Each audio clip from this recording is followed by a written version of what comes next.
नमस्कार, आप सभी का स्वागत है विंध्य भारत में। मैं हूं आपके साथ साक्षी गुप्ता। आइए बढ़ते हैं कुछ खास खबरों के साथ। थाना गढ़ क्षेत्र के गुप्ता परिवार के लिए पिछले 2 साल एक दुखद संघर्ष की कहानी बन गए हैं। उनकी नाबालिग बेटी, जो 18 दिसंबर 2022 को घर से लापता हो गई थी, आज तक किसी भी ठोस सुराग के बिना गायब है। परिवार ने प्रशासन से बार बार मदद की गुहार लगाई, लेकिन अब तक बच्ची का कोई भी पता नहीं चल सका। बच्ची की गुमशुदगी ने परिवार की मानसिक और भावनात्मक स्थिति को बुरी तरह प्रभावित किया है। इसके अलावा हाल ही में बच्ची के दादा, पिता के पिता का ब्रेन हेमरेज से निधन हो गया, जिससे परिवार का दर्द और भी बढ़ गया है।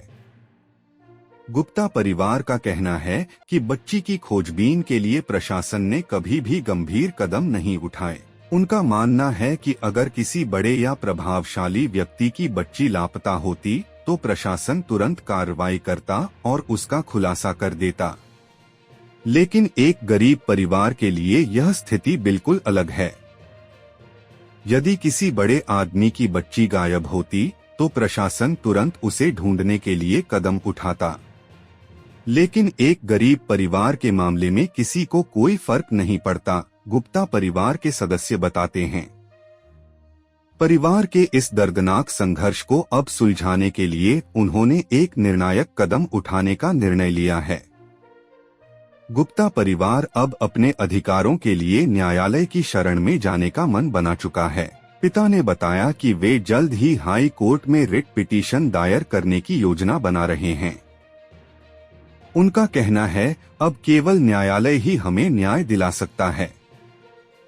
प्रशासन और पुलिस के ढुलमुल रवैये को देखते हुए हमें विश्वास है कि केवल न्यायालय के आदेश के बाद ही प्रशासन जागेगा। वे मानते हैं कि यदि गरीब परिवार की बच्ची के लापता होने पर प्रशासन इतनी लापरवाही कर सकता है, तो यह संविधान के तहत उनके अधिकारों का उल्लंघन है।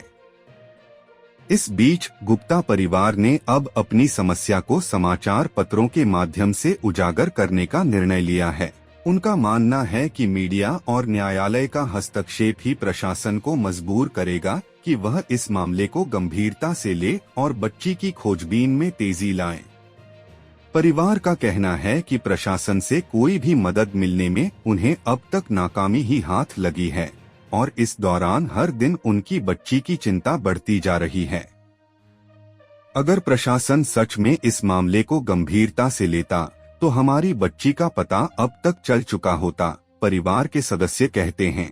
गुप्ता परिवार की इस कष्टपूर्ण स्थिति से यह स्पष्ट होता है कि कैसे एक गरीब परिवार को अपनी बच्ची की गुमशुदगी के मामले में न्याय पाने के लिए संघर्ष करना पड़ता है, और जब तक न्यायालय और मीडिया का हस्तक्षेप नहीं होता तब तक प्रशासन शायद इस मामले में कदम नहीं उठाएगा।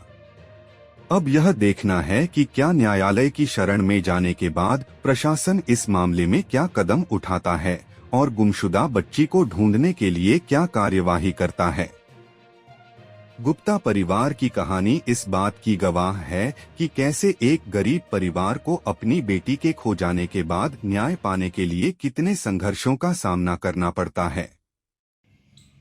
आपकी बच्ची गुमशुदी हुई है जी। बच्ची का नाम क्या है? महिमा गुप्ता, निवासी ग्रामगढ़, जिला रीवा, मध्य प्रदेश। कब से बच्ची गुम हुई है?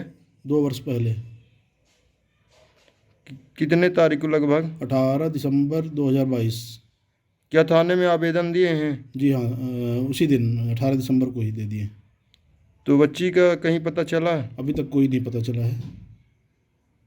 शासन प्रशासन से क्या मांग करना चाहते हैं? शासन से ये मांग करना चाहते हैं कि हमारी बच्ची को जल्दी से जल्दी ढूंढ के हमको सुपुर्द कर दें।